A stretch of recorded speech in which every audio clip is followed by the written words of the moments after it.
Hey guys, how's it going? How to install Content Delivery Network or CDN on Bluehost. First of all, go ahead to the official website and make sure that you select the plan. And if you want unique domains, web hosting, and more features, visit the link in the description box. So first of all, go ahead to the official website.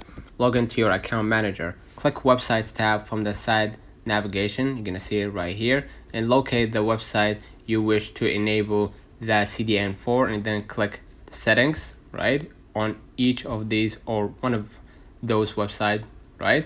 And click the speed tab from the tab. Zoom in, you're gonna see it. Click speed, and then scroll a little bit down. Cloudflare will be added to the site. This normally takes less than an hour, and basically you're gonna be able to add the CDN from there. Okay, so let me know in the comments if this video helped you. Don't forget to like and subscribe, and thank you for watching.